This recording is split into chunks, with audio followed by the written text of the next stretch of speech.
Hey everyone, this is Rob from BioWorks. We're here today with Jason, who is currently doing an EBOO session, as you see. And so we're just going to talk a little bit about Ozone EBOO, talk a little bit to Jason about what he does and his history with it. It's pretty fascinating. So, first of all, what we're going to start with is what is your current job, Jason? Yep, so I am an ozone trainer. So I travel around and train practitioners, medical practitioners, from anything from EBOO all the way to ozone, UBI, ozone IVs, insufflations, all that good stuff. So the main part of my job lately has been training practitioners on EBOO, which is the therapy I'm doing now. And how long have you been doing this? I've been dealing with ozone for a little over 12 years now, so I have some experience with it. Awesome, that's cool. And how long you been doing with EBOO specifically? EBOO specifically, about 3 years now. So that includes from the time this machine was in the rendering to now, where I just got done with the training in Arizona last week.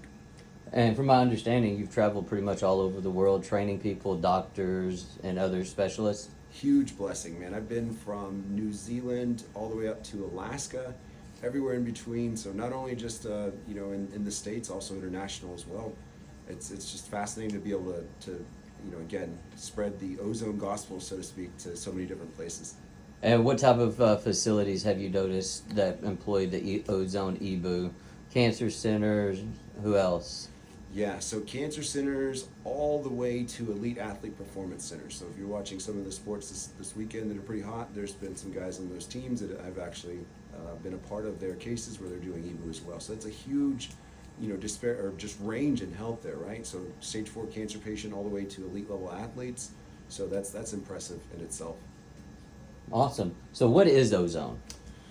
Ozone. So ozone is O3. So you know how we have oxygen, which is O2. Ozone is O3. So the way you get O3 is you take oxygen and you run it past electricity, which actually destroys those two little molecules and actually brings it back together as it outputs through an ozone generator and makes O3.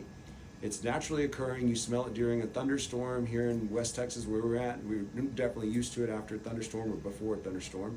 And then also when your kids go outside playing and come back in, that's the smell that you smell is ozone. But in the body, it stimulates a hormetic stress result. So it's like a bit of a stressor, kind of like exercise where we're taking half a step backward to get 2 steps forward type procedure. And so what is EBOO? EBOO is, the acronym is Extracorporeal Blood Oxygenation and Ozonation. So in plain English, what that means is we're going to take blood, so from here from my left arm, it's then going into the machine into a big diffuser where it's combining with oxygen and ozone. Once it's done with that process, it's then running past ultraviolet light. Ultraviolet light is another therapy, which is extremely synergistic to ozone as well, and then coming back into my right arm. So while I'm sitting here for this 50-minute procedure, 5-0, we're drawing blood and it's constantly being cycled, treats up to 2 liters or so. It's a very, very efficient way of getting ozone into blood. And who could benefit from these procedures? Yeah, so I'm currently doing this procedure to keep myself healthy. I'm about to have a big travel schedule. But if you're looking to, let's say you have some sort of chronic condition, all the way to like your elite level athlete or your hard charging professional, and you want to just sustain, you want to try and get your body back down into homeostasis, which is right in the middle, which is exactly where we want to be. That's who would benefit from this therapy. And what's the difference between ozone and what you're currently doing, the EBOO? Yeah, so ozone is one modality. EBOO is actually a combination of 3. So it's ozone plus the oxygenation of blood and then ultraviolet light. So just infusing oxygen into the blood is pretty amazing in its own therapy. Ozone, like I mentioned earlier, stimulates that hormetic stress result. And then UBI is ultraviolet blood irradiation. We're actually running blood past ultraviolet light. Again, another naturally occurring therapy. Think of sunshine. It's actually, UBI is germicidal, virucidal, similar to ozone. Together, all 3, they're amazing at reducing inflammation, which is huge for, again, anyone who's going through a chronic condition or somebody who's trying to stay at the top of their game as well. Awesome. Do you have any other, anything else that you would like to say about what ozone or EBOO is? This is the most underrated ultimate adjunct therapy. Because remember, we're targeting the body on a cellular level. So if you can essentially correct a cell from the ground floor, think about everything else that can correct from there. So again, like fixing the foundation and then working all the way up to the top. So extremely efficient, and then just huge bang for the buck is what you can get from doing ozone therapy, specifically EBOO as well. And how often would you suggest somebody doing it? Obviously, it depends on what their issue is, why they're doing it. But let's say somebody chronic, how often, what would you suggest versus somebody that's just doing it to maintain their health and wellness? Right. So chronic condition, if you're trying to be aggressive, and this isn't a perfect world, right? You're going to try and do this once a week for a month. From then you can back off and go into more of a maintenance phase. For like myself, I'm trying to do this once a month, just again to stay at the top of my game and make sure I'm not coming home with any type of illness. This is flu season right now, as many of you know. I'm trying to stay away from all those bugs and just keep my body healthy. And I mean, especially considering you travel a lot, so you're on airplanes, you're around people, and who knows what they might be carrying that they don't even know. True. And Plus so, the allergies and stuff. You guys would be surprised as you travel and bounce around different climates of the U.S. and just different just localized allergies there. This keeps me healthy. It keeps me, I guess, it prevents me from getting into that as well. right. So I'm sure people are going to be curious before we go. What is in the collection cup over here?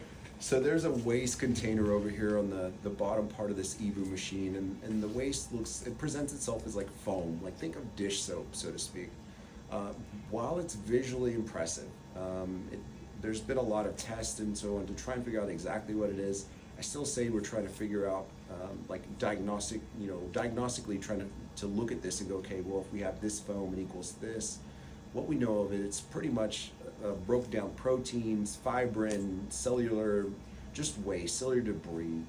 One thing I do want to tell you is whether you have a lot of debris or a lot of foam, so to speak, or not a lot of foam, it's not a good indicator of a successful treatment or not a successful treatment. It just is. So that's why I'm saying very visually impressive, ultimately doesn't mean a whole lot.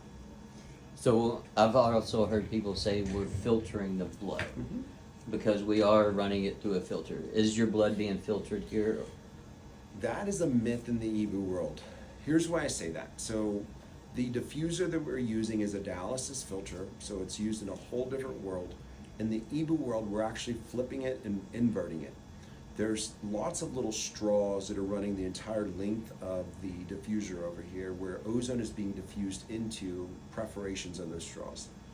The reason why I say it does not filter is because a red blood cell is 5.0 to 7.0 micron size, whereas these holes on these on the straws there, so to speak, are a 0.2 micron size hole.